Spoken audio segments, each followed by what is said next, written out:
chose à vous dire parce que je suis supposé venir 3 fois depuis ce temps, depuis que votre pasteur est parti. Et j'aimerais vous dire que je ne peux pas tout faire à matin. Sans ça, on va garder ici très, très, très longtemps. Un peu comme les régions en Afrique. Là-bas, ça va être 5-6 heures, c'est normal. Bon, on aime ça, les longues réunions. Mais ici, c'est pas le cas. Alors, je vais juste vous lire quelques passages bibliques pour vous placer un peu dans le contexte. Je vais vous poser la question, en somme, c'est le terme que je vais prendre. Sommes-nous proches de la fin? C'est une question. Oui. Selon vous pouvez répondre si vous connaissez un peu les Écritures. Mais je vais vous lire ici quelques-uns de ces versets-là qui vont nous aider à nous reconnaître un peu quel temps nous sommes. Okay? Alors, 2 Timothée, chapitre 3, premier verset, jusqu'au verset 5. Sache que dans les derniers jours, il y aura des temps difficiles. Car les hommes seront égoïstes, amis de l'argent, fanfarons, hautains, c'est bien prochain, blasphémateurs, rebelles à leurs parents. Je sais que vos enfants sont très soumis. Les miens commençaient à être rebelles dans ce temps-là, alors imaginez-vous ce que c'est aujourd'hui. Rebelles à leurs parents, ingrats, faites ce que vous voulez pour eux autres, ça ne dérange pas, vous êtes obligés. Irreligieux, insensibles, déloyaux, calomniateurs, saluer la réputation des autres, intempérants, pas une bouteille, c'est la caisse, cruels, ennemis des gens de bien, traîtres, emportés, enflés d'orgueil, aimant le plaisir plus que Dieu, ayant l'apparence de la piété, mais reniant ce qui en fait la force. Éloigne-toi de ces hommes-là ou de ces gens-là. Alors, j'avais pris le temps de prendre quelques versions de d'autres versions bibliques, puis une entre autres, tu dois savoir que dans les derniers temps, il y aura des antisémites, ça ressemble encore, mais surtout, il dit ici, ils désobéiront à leurs parents, ils ne seront plus capables de dire merci, ils ne respecteront plus les choses de Dieu, ils seront durs, sans pitié, ils diront du mal des autres, calomniateurs. Ils mèneront une vie de désordre. Ils seront cruels, ennemis des gens de bien. Et de bien ça de la prochaine. Ils aimeront le plaisir au lieu d'aimer Dieu. Ils seront semblables d'être fidèles à Dieu. Ils feront semblables. Amen.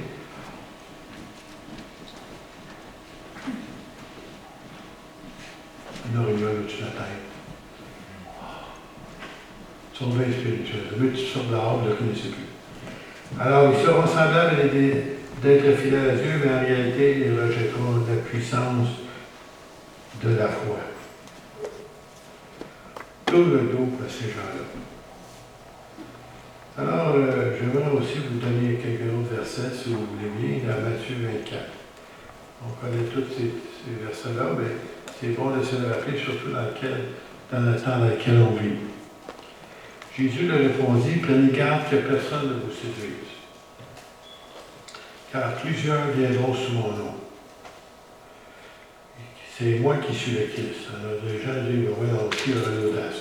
Mais c'est arrivé à l'heure actuelle à plusieurs reprises même. Et puis, il y avait même, il y a environ, je pense, peut-être une vingtaine d'années, dans tous les journaux mondiaux, les gros journaux, la presse, tout ça, il y avait une page complète en voulant dire qu'il s'appelait le Lord Matriarch, en voulant dire qu'il était le Christ. Et une page complète, ça coûte cher, ça. Puis il a fait ça dans le monde entier. Puis après ça, on n'a plus entendu parler. Puis il voulait dire qu'il était arrivé. Et il nous dit ici, ils séduiront beaucoup de gens. Alors, beaucoup de gens ont suivi ces gens-là. Il y a aussi, pour ceux qui se souviennent, il y a quelques années, il y avait une actrice, quel était son nom, t'en souviens-tu? Shirley MacLaine, c'est ça? Shirley MacLaine. Oui, c'est ça. Elle a parti un mouvement Et le mouvement en français, c'est je suis. En voulant dire, comme Jésus a dit que c'était lui, que c'était Dieu.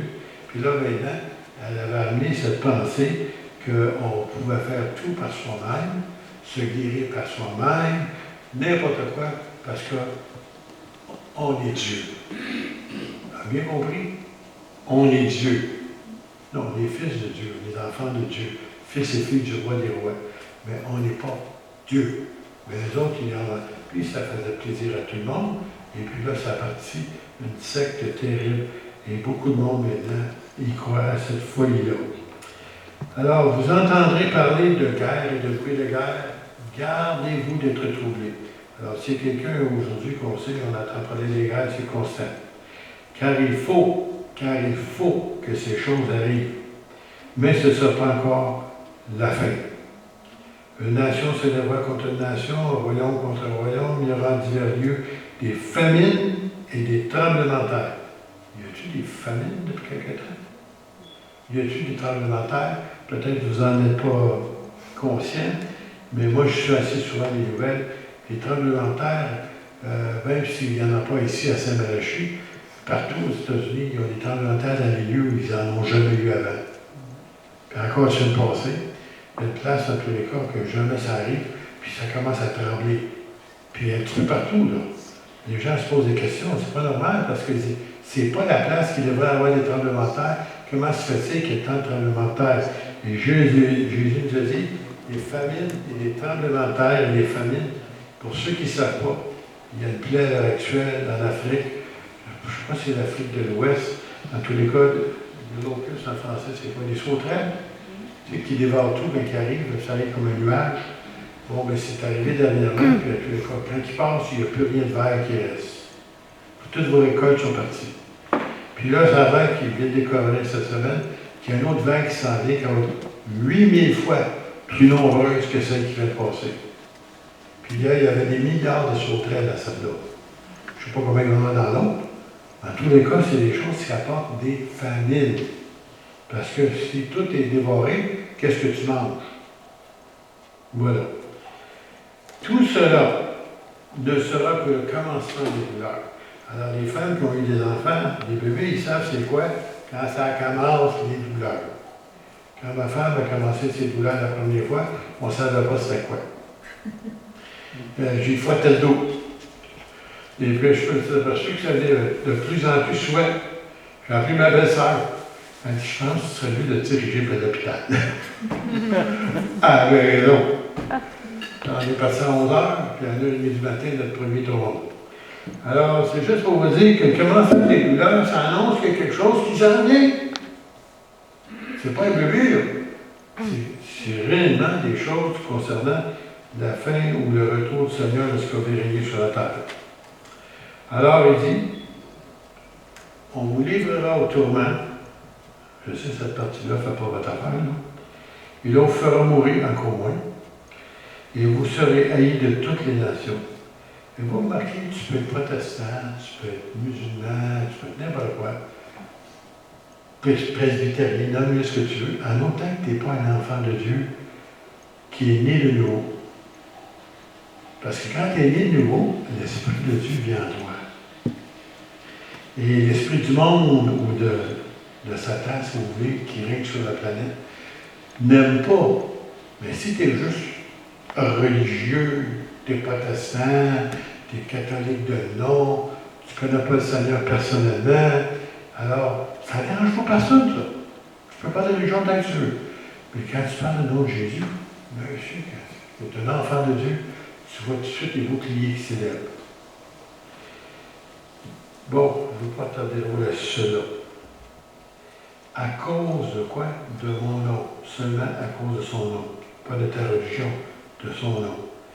Alors, plusieurs succomberont, se trahiront les uns les autres. Plusieurs faux prophètes s'élèveront, et on en a-tu des prophètes faux aujourd'hui. Ils séduiront beaucoup de gens. C'est-à-dire que les gens vont accepter. Et parce que l'iniquité ou l'injustice sera crue, la charité ou l'amour de Dieu, c'est-à-dire l'amour du plus grand nombre se refroidira. Mais Celui qui persévérera jusqu'à la fin sera sauvé. Il n'a jamais dit celui qui va commencer, ou celui qui va faire bout de chemin. Celui qui va persévérer jusqu'à la fin sera sauvé. Cette bonne nouvelle, pour ceux qui ne savent pas encore, cette bonne nouvelle sera prêchée dans le monde entier pour servir de témoignage à toutes les nations, alors viendra la fin. Alors, vous pouvez vous attendre que ça n'arrivera pas tout de suite, mais c'est quelque chose qu'ils annoncent, bien entendu, qu'est-ce qui s'en vient. Alors, j'avais quelque chose d'autre que je voulais partager, comme je l'ai dit tout à l'heure, j'ai trop de choses à dire ce matin, alors je vais raccourcir ça, mais je vais vous emmener aussi pour la protection du croyant. Alors, tout à l'heure, on a dit, c'était quoi le premier temps que j'avais dit? Sommes-nous proches de la fin? OK. Là, ici, je veux vous amener de quelque chose que vous pouvez vous servir vous-même. Alors, la protection du croyant, on va prendre juste quelques versets. Le Seigneur disait qu'il y avait toutes ces choses-là qui arriveraient, mais il nous disait aussi qu'on devait se préparer. Et celui que je prends, moi, pour cela, c'est le psaume 91. Vous connaissez le psaume 91? Oui. Même pour ceux qui n'en ont pas, j'en ai quelques-uns ici, je pourrais vous donner, que vous pouvez partager si vous en voulez. Il y en a-t-il qui n'ont pas? Oui, mais ceux qui n'en ont pas, il y a quelques-uns, je les ai grossis un peu, là, que tu peux le suivre avec moi, puis en même temps, vous pouvez lire ça chez vous à tous les jours si vous voulez. Il n'y a pas rien qui vous défend de faire ça. Il n'y a pas de loi du gouvernement encore pour empêcher de lire le psaume 91. Alors, on va le lire ensemble, je vais vous le lire plutôt, mais là, vous allez voir qu'on va s'arrêter sur certaines choses pour vous faire réfléchir. Parce que souvent, on lit pour lire, puis on ne s'arrête pas assez longtemps pour considérer ce qu'on vient de lire.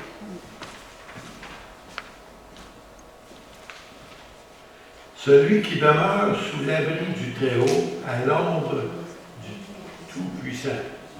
Celui qui demeure sous l'abri du Très-Haut repose à l'ombre du Tout-Puissant. Est-ce que vous vous reposez? Et celui qui demeure sous l'abri du Très-Haut, qu'est-ce qui arrive? Il repose. Ça va mal. Il y a des gens, là, des chrétiens, qui sont nerveux, ils écoutent les nouvelles à tous les jours, là, puis ils jouent quasiment, ils font la communion ensemble, là, ils se frappent ensemble, ils ont peur, parce qu'ils croient tout ce qu'ils nous annoncent. Mais nous autres, on est supposé être sous l'abri du Très-Haut, puis on est supposé de se reposer malgré les mauvaises nouvelles. Malgré. Écoutez bien, je dis à l'Éternel, et ça c'est le psalmiste qui dit ça, mon refuge et ma forteresse. Alors, un refuge, c'est une place où on peut réellement se reposer et être abrité. Ma forteresse, c'est quelque chose qui protège, si vous voulez, de l'ennemi. Mon Dieu à qui je me confie, car c'est de lui qui te délivre du filet de l'oiseleur. Bon. L'oiseleur, pour ceux qui savent c'est quoi, c'est des gens qui vont chasser pour attraper les oiseaux. Puis ils ont un filet, puis ils lancent le filet, parce que les oiseaux sont vite. Hein? Puis en lançant ça, les oiseaux sont pris dans le filet. Ils ne peuvent pas s'en sauver. Alors, l'ennemi essaie de vous emprisonner, que ce soit par des mauvaises nouvelles ou quoi que ce soit. Et puis, le Seigneur nous dit ici, au travers de psalmiste, c'est lui qui te délivre. Alors, l'oiseau ne peut pas sortir, mais le Seigneur peut te faire sortir de ce qui t'a agrippé, ou ce qui t'a fait peur, ou qui te rend, si vous voulez, malheureux. Et aussi de la peste et de ses ravages. Comment est-ce qu'on appelle ça, le coronavirus, si ce n'est pas une sorte de plaie ou une peste, et de ses ravages. Alors, bien entendu, on sait que de plus en plus, ils nous disent que c'est un virus qui a été fait par la main de l'homme. Ça veut dire que c'est biologique. Ça veut dire que ça n'a pas été quelque chose qui est normal, qui court la planète à l'heure actuelle. C'est des gens malveillants qui ont créé cela pour un but. Et peut-être que vous n'êtes pas au courant. Mais en Géorgie, ça se fait aux États-Unis, il y a une pierre qui a été rédigée il y a plusieurs années et ça peut c'est marqué The Georgia Guidestone. Puis là-dessus, c'est marqué qu'il veut descendre la population de la planète à 500 millions. On est combien? À peu près 7 milliards. Ils veulent la descendre à 500 millions. Et ça, c'est les messieurs très importants de la planète qui contrôlent beaucoup de choses. Et leur but, c'est ça. Et il y a un homme très influent aux États-Unis. Je vais essayer de mentionner son nom, mais il faut que tout le monde le connaisse probablement, si vous avez un ordinateur à Microsoft. Ce monsieur-là, il y a des vaccins qu'il a distribués en Afrique, supposés pour aider les enfants. Puis depuis qu'il distribue ces vaccins-là, ça meurt comme des mouches. En Afrique. Et les gens le lèvent comme un sauveur, celui-là. Il est en train d'aider à diminuer la population de la Terre. Et il veut lui donner son vaccin. Êtes-vous là? OK. Il est gentil, hein? Il veut nous donner son vaccin. Non, merci. Il te couvrira de ses plumes, un peu comme un oiseau, hein, un aigle. Tu trouveras un refuge sous ses ailes, et sa fidélité est un bouclier et une cuirasse. Les soldats, quand ils regardent à ce temps-là, ils avaient un grand bouclier, puis aussi ils avaient une cuirasse pour protéger les organes principaux. Alors il dit ça encore une fois, il va te couvrir, puis tu trouveras un refuge chez elle et sa fidélité. Parce que Dieu, il est fidèle. Il est fidèle. Il est fidèle. Nos gouvernements ne sont pas, mais lui, il est fidèle. Tu craindras ni la terreur de la nuit, ni la flèche qui vole de jour. Il revient encore une fois, ni la peste qui marche dans les ténèbres. Alors, arrêtez d'avoir peur. Faites confiance en votre Dieu. C'est sa parole. Il veille dessus pour l'accomplir. Mais si vous voulez croire la parole des hommes, il va vous arriver toutes sortes de choses. Mais si vous croyez la parole de Dieu et vous appliquez, c'est pour ça que je vous ai donné le psaume 91, ceux qui l'ont, là. Lisez-les de temps en temps à la maison. Puis vous allez voir, votre foi va augmenter, puis vous allez savoir que votre Dieu prend soin de vous. Après ça, il dit, ni la peste qui marche dans les ténèbres, regardez ça, ni la contagion qui frappe entre les midi. Alors, nuit et jour, Dieu veille sur toi. C'est ce que ça veut dire. Que 1000 tombent à ton côté et 10 000 à ta droite, tu ne seras pas atteint. Là, quand tu dis ça, le psaume 91, ça ne dit pas grand-chose. Mais avec ce qui se passe à l'heure actuelle, que 1000 tombent à ton côté et 10 000 à ta droite, ça ressemble un peu au Québec, à le moment. Quand il essaie de nous dire qu'il y a au-dessus de 5 000 morts, je sais que ce n'est pas tous des gens du coronavirus, OK? Mais ça, il essaie de nous passer ça. Et puis, ça fait peur aux gens.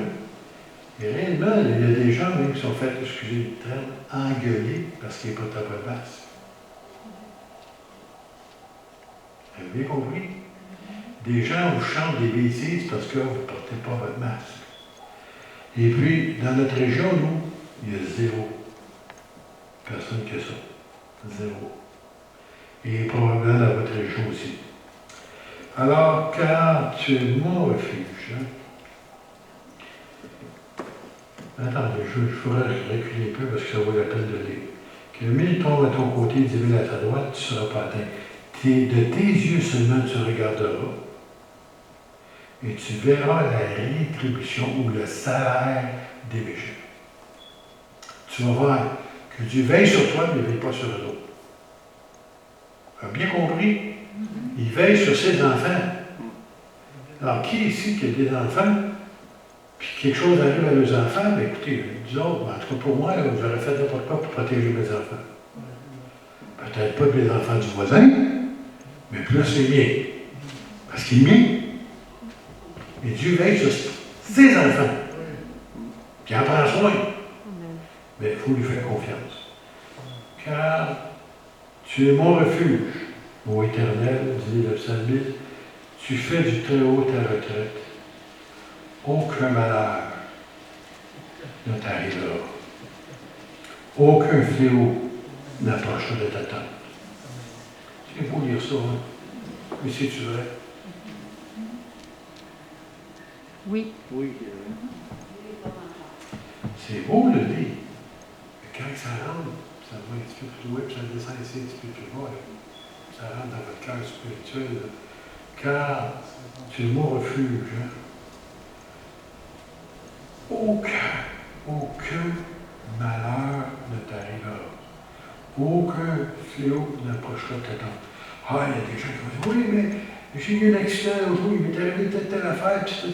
Il dit, le malheur atteint souvent le juste, mais l'Éternel l'en délivre toujours. Amen. Bon, merveilleux ça? Oh oui. C'était quel verset est-ce que vous venez de dire, là?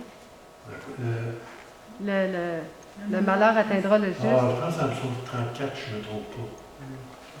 Je n'ai pas pris le temps de sortir, là, mais je suis pas mal certain que c'est le psaume 34. Merci. Car, écoutez bien ça, le sort, ça c'est pour vous, c'est pour moi, c'est pour nous autres. Car il ordonnera à ses anges de te garder dans toutes tes voies. Vous voyez ce qu'il dit? Les anges ont reçu un ordre de te garder. Je ne vois pas mon ange, je n'ai pas vu mes anges. Tu n'as pas besoin de les voir, ils sont tellement actifs que tu ne les vois pas. Mais c'est souvent qu'il t'arrive des choses qui auraient pu t'arriver qui n'arrivent pas, parce qu'un autre était là. Je me souviens d'un jeune homme, à un moment donné, il cherchait une place pour une retraite de jeunesse dans ces temps d'hiver. Et puis, il y avait beaucoup de neige. Puis, il était dans un lac. Puis, c'est un jeune homme qui roulait assez vite sur la glace, sur la neige. Et tout à coup, il y a une voiture qui vient pour sortir de l'entrée, mais dans ce temps-là, les bancs de neige, c'était pas ceux-là, c'était ça, tu sais. Alors, quand il a vu la voiture, là, soit il frappait la voiture, ou soit il prenait, il essayait de rentrer dans le banc de neige. Alors, il a donné un coup de roue, il est rentré dans le banc de neige, puis comme il est rentré dans le banc de neige, il y avait un poteau. Et juste comme il arrivait pour frapper le poteau, il a crié le nom Jésus. Le char a tassé, puis il a passé à côté du poteau. Un hasard. Essayez ça. Quand tu t'en es vite, puis le poteau est devant toi, tu ne tasses pas. Puis tu es sur la glace, tu es sur la neige. Et moi, des fois, nous autres, il est arrivé toutes sortes de choses encore dernièrement. Il y a des personnes qui auraient pu rentrer sur nous autres avec leur voiture et tout ça. Puis, à la dernière minute, j'étais capable de réagir. Et puis, c'est qui ça qui m'a dit de réagir comme ça? Oh, je suis mieux que les autres, il faut faire. Non. C'est que le Saint-Esprit, il envoie des anges pour veiller sur toi. Des fois, ils n'écoutent pas, mais on ne écoute pas, c'est là, des fois, comme on dit un méchant coup sur les doigts. Là. Mais quand on écoute ou qu'on réalise qu'ils écoutez donc, ils veulent votre bien, ils sont là. Et il dit encore une fois, il va ordonner de te garder dans toutes tes voies, ils te porteront sur les mains, tu ne sais pas, hein, de peur que ton pied ne heurte contre une pierre. On sait, c'est un verset qui parle aussi de Jésus. Tu marcheras sur le lion, sur l'aspect, ça c'est les puissances de l'ennemi. Tu fouilleras le long le dragon. Puisqu'il m'aime, je le délivrerai, je le protégerai, puisqu'il connaît mon nom. Il m'invoquera et je lui répondrai. Je serai avec lui dans la détresse et je le délivrerai et je le glorifierai. Je le ressaisirai de longs jours et je lui ferai voir mon salut. Alors, c'est une partie de ça qui parle du Messie, mais en même temps, c'est valide pour nous autres. Parce que la parole de Dieu est valide pour nous autres. Et le Seigneur veille sur vous autres. Il veut prendre soin de vous. Il veut que vous soyez des enfants de Dieu. Je reviens avec ce mot-là. Obéissants. Parce que souvent, on n'est pas obéissants. Et puis, justement, la semaine passée, depuis quelque temps, on a nos prédications sur YouTube ou si vous voulez sur notre site internet. Vous allez les voir si vous désirez. Et puis, il y a la louange. En même temps, maintenant on a les caméras pour prendre aussi la prédication. Et puis, à un moment donné, je parlais sur comment le Seigneur y agissait, nous protégeait, nous guérissait, ainsi de suite. Puis qu'on voulait célébrer, remercier, louer Dieu pour ce qu'il avait fait. Puis c'était tout dans l'enseignement que j'apportais, mais à un moment donné, ça me vient à l'esprit, il y avait un monsieur en arrière, complètement, dans le dernier banc en arrière, que je connais depuis environ une dizaine d'années. Et puis, je me souviens qu'il m'avait témoigné qu'il avait une maladie. Si vraiment vous voulez le voir sur l'Internet, vous allez le voir. Là. Le site, c'est CEP Granby. CEP, c'est Chapelle Évangélique Pentecôte. Granby.com. Vous allez là-dessus, vous allez dans Médias, cliquez Médias, vous allez voir en bas les noms des prédications, des prédicateurs, et ainsi de suite. Et puis, vous pouvez soit l'écouter audio ou l'écouter sur vidéo. Maintenant, si c'est possible. Juste pour vous dire que lorsque il y a des son témoignage, on venait d'installer une nouvelle caméra, et ces caméras-là sont fixées au mur, et puis celui qui est en arrière peut les faire tourner. Alors, ça a tourné vers le monsieur en arrière, puis on le voit très bien, parce qu'il donne son témoignage. À la suite de la réunion, il va voir le monsieur qui avait filmé ça, il dit « Je ne veux pas que ça passe sur le site Internet. » Parce que je t'ai pas dit comme il faut, mon témoignage. Écoutez, ton témoignage sort comme tu l'entends, puis comme tu l'as vécu. OK? Tu n'as pas besoin d'avoir des grands mots $10, là, tu sais, puis tu sais t'exprimer comme un premier ministre. Non. Tu donnes ton témoignage, c'est tout. Puis c'est ça que le monde veut savoir. Puis il avait une maladie, lui, qui est incurable. Je me souviens même pas, il mentionne souvent, mais le mec qui prononce, j'ai de la misère à le prononcer, mais si jamais vous allez sur le site, vous allez le voir. Son nom, c'est Pierre Ringuette. Et puis, il disait ça il y a à peu près une vingtaine d'années de ça. À un moment donné, il priait dans son automobile, je crois, si je me souviens bien. Là. Puis le Seigneur, il dit, tu peux me guérir, parce qu'à chaque temps de mois, il fallait qu'elle se fasse faire une saignée. Vous savez, c'est quoi une saignée, hein? Il coupe ici en quoi. Bon. Puis avec ça, il pouvait vérifier, puis il pouvait, c'est quelque chose qui aurait pu mourir bientôt de ça. Alors, qu'est-ce qui est arrivé? C'est qu'il a demandé au Seigneur, il n'a pas fait de prière pour lui, personne n'y a posé les mains. Il était, je crois, c'était dans son auto, puis il a demandé au Seigneur, tu peux me guérir de ça, même si les médecins disent c'est incurable. Personne n'a jamais été guéri de ça. Et à un moment donné, quelques mois plus tard, on passe, puis là, il est appelé pour aller passer un autre saignée. Puis lorsqu'il arrive là-bas, ils prennent ceci, puis ils donnent le résultat. On ne comprend pas. Ta maladie n'est plus là. Ils ont essayé une couple de fois, puis à chaque fois, il dit c'est impossible. Tu ne peux pas guérir de ça. Tu as ça à la vie, puis tu meurs de ça. Finalement, le médecin est trouvé déclaré qu'il était guéri. Les médecins disent que tu es guéri, ça. C'est pas souvent dans leur bouche, là. On a discuté ça, c'est là, c'est pas comme arracher une dent. Puis il a dit, puis j'ai jamais eu de problème après. Vois-tu, il est rendu à 70 ans, je crois, oui. Alors, Dieu, c'est le Dieu de l'impossibilité. Et puis si on se confie en lui, et si notre temps n'est pas arrivé, il peut nous guérir. Vous avez compris? Quand mon heure va sonner, il n'y a pas personne qui peut m'empêcher de partir. Alors, il y a 7 ans de ça, je pensais que mon heure était arrivée. J'ai fait un infarctus. Ils m'ont dit que ça prenait 5 comptages. Quand ils m'ont dit ça, là, j'étais pas bonne humeur. Parce que je sais que c'est quoi, hein? Ils posent un zip ici. Ils prennent des couteaux, puis ici, la cage thoracique, ils ouvrent ça, puis ils sortent votre cœur. Puis vous mettez sur les pompes durant ce temps-là, puis ils vont chercher des veines dans vos jambes, puis ils connectent ça ensemble, là, ils font de la plomberie. Là. Puis moi, j'étais certain que c'était mon heure est arrivée. Je disais, Seigneur, quand ils vont rentrer dans la salle d'opération, Seigneur, je suis prêt. Ça ferait 7-8 heures plus tard, je me réveille. Je suis maman, oh non, je suis encore sur la planète Terre. Seigneur, tu m'as oublié. Je vais partir. Je suis à 500. Mais ça ne fait pas prier contre moi. Tu sais, le Seigneur, il veut m'obéir, il veut me donner ce que je demande, mais si l'autre demande autre chose, à qui je vais plaire? Tu sais? En tout cas. Et c'est arrivé comme ça. On va raconter l'autre récit, je pense que tu as parlé de ça ce matin. Notre pasteur, on a connu le Seigneur tous les deux. À l'âge de 57 ans, il avait eu un cancer qui est devenu généralisé. Puis il souffrait énormément. Puis l'Église, cette Église-là, a prié, puis d'autres églises en province ont prié pour lui constamment. Constamment. Puis on ne comprenait pas ça. Tu ne peux pas laisser partir ton serviteur. 57 ans, on a besoin de lui, on a besoin de lui, Seigneur.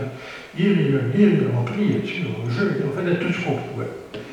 Finalement, un bon dimanche matin, l'assistant pasteur, Julien Agnon, arrive et dit, si vous saviez comment notre pasteur est souffrant, peut-être qu'on devrait changer notre prière.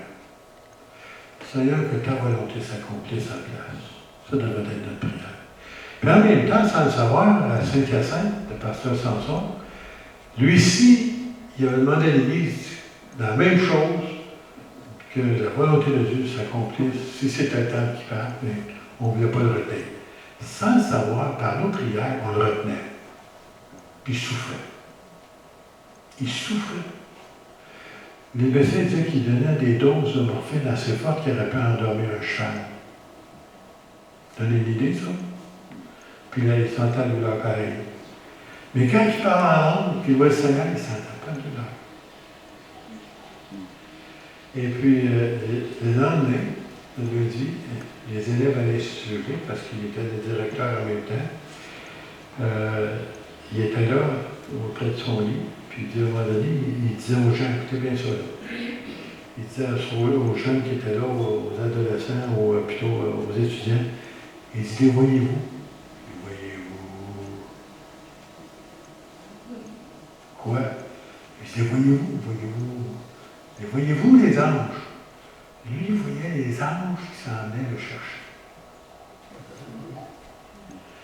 Quelle belle manière de partir. Tu reçois un escorte angélique qui vient te chercher. Et puis, il leur disait ça, puis à un moment donné, les deux paroles qu'il pouvait entendre de sa bouche, merci Jésus. Puis il est parti. Quand ton heure est arrivée, oui, la prière de certaines personnes peut retarder, comme on vient de mentionner là. Mais le désir de Dieu, c'était son temps était fini. Je me souviens d'un jeune homme de 24 ans qui est diplômé avec mon épouse, Normand Vachon. 2 ans dans le ministère, marié, c'est un homme de 2 ans. Il a attrapé on ne sait pas quoi. Et puis, finalement, il en est mort. Tout ça. Puis on ne priait pas au jeu, il n'a pas voulu que le Seigneur le guérisse. Puis, juste 2 ans, il disait, on a besoin des pasteurs au Québec, Seigneur, tu dois venir chercher, on a besoin. Puis ça allait. Puis nous, j'ai été à l'Institut, moi. Puis l'épouse du surintendant est venue à notre culte, on avait un culte tous le matin. Puis elle a dit, je voulais partager quelque chose. Parce qu'il dit, moi aussi, je me demandais, Seigneur, pourquoi t'enlever un jeune homme de 24 ans, père d'un enfant, marié, fait juste 2 ans de ministère. Pourquoi? Puis là, le Seigneur l'a amené un verset dans les Actes des Apôtres, je ne l'ai pas sous les yeux, là, mais il dit, David, le roi David, après avoir servi au dessein de Dieu, mourut. Elle dit, la peine a disparu. Il avait été 2 ans seulement, pasteur. Mais s'il avait servi au dessein de Dieu, dans ces 2 ans-là, Seigneur, puis nous autres, ça nous a calmés aussi, parce que nous autres, ça, on était tout en l'envers avec ça. Et puis aujourd'hui, son fils, qui avait 2 ans dans le temps, imaginez-vous, à 2 ans, tu perds ton père, qui est pasteur. Mais il semble que, moi je parle humainement parlant, il y a un petit peu C'est de rébellion contre Dieu, contre l'Évangile. Il a pris mon père, j'étais un enfant, presque un bébé. Mais c'est pourquoi? Il est pasteur aujourd'hui, lui. Voyez-vous, Dieu, il sait ce qu'il fait, même si on ne comprend pas. Et je me souviens, un pasteur Roger qui était à côté du cercueil de Normand. Il dit, Seigneur, puis lui avait quoi, 77 ans, ce monsieur-là. Il a regardé le Seigneur, ma vie est finie, moi. Pourquoi tu ne m'as pas pris la place de lui? C'est Dieu qui décide. C'est pas moi. Parce que oui, si ça avait été moi, je ne serais pas ici ce matin. Dans mon choix. J'étais prêt. Regardez-tu avec mon père, ma mère, mon pasteur, les membres d'église, les gens qui sont passés avant moi. J'avais hâte d'aller les rencontrer à nouveau. Ouais, c'était d'autres choses à faire. Et une de ces choses-là, je suis seul. Non, mais combien de personnes, après ça, je regarde en arrière, dans ces années-là, les personnes qu'on a nos salaires, les nouvelles personnes qui ont été capables d'aider, les ministères qu'on a aidés, tout ça, je dis, ah, mais ça, non, que tu avais une raison pour me laisser. Mais moi, dans le temps, non, je voulais partir. Et puis, merci Seigneur, tout semble mieux, je ne suis pas au Samson comme avant, mais je suis mieux que j'étais avant que ça arrive. Alors, je donne gloire à Dieu pour cela. Et puissiez-vous vous servir de ce psaume-là, 91, pour vous encourager. Et oui, on est proche de la fin. Oui, les signes sont là, comme jamais auparavant. Plusieurs signes concernant le pays d'Israël, puis Jérusalem, puis ce qui se passe au Moyen-Orient sont là. Alors, on est au courant. Mais on ne sait pas quelle heure, on ne sait pas quel jour. Le Père seul le sait. Mais on a hâte que Dieu dise, monte ici! Puis toi, il va tout démarrer. On sera parti, plus de problème de maladie, plus de problème de chômage, plus de problème de travail, plus de bobo, plus rien. Dans la présence dans un clin d'œil. Ça, c'est vite. J'aime ça comme ça, moi. Pour embarquer dans le satellite, monter dans les airs, être poussé dans la gravité contre toi. Tu sais, le mec tout seul à l'estrade. Lui, il fait ça, comme ça, t'es rendu. Oh, j'ai même pas senti la gravité. Non, t'es parti. Parce que c'est pas ton corps terrestre, là. Tu vas tellement, là. Ton esprit s'en va. Je ne sais pas s'il va rester le corps dans l'arrière, mais peu importe, c'est pas important. C'est pas celui-là, on va les corps glorifiés. Et les corps glorifiés, ils pensent à ça. Jamais de maladie, on ne se fait jamais mal, on peut manger à volonté, jamais de régime. C'est merveilleux, ça. Quand tu penses à ça, tu sais, jamais de bout de tête, jamais de rien de ça. Puis ceux qui n'ont pas de cheveux vont en avoir, ceux qui ont des cheveux n'auront pas. Juste cette vérité, on va être rendu auprès de Dieu. Alors, on va finir une prière. Bon Père Céleste, merci Seigneur pour tes enfants ici à Saint-Malachie, Seigneur. Te remercions pour les promesses que tu nous as laissées et que Seigneur sont pour nous. Et oui, Seigneur, que nous puissions voir comment tu prends soin de nous à chaque instant de chaque jour. Seigneur, nous sommes tes enfants, nous t'appartenons et nous sommes heureux, Seigneur, de faire partie de ta famille. Seigneur, mets une aide de protection autour de chacun de tes enfants. Seigneur, que nous puissions te glorifier et que toute la gloire te revienne. Amen. Amen. On va se rhabiller.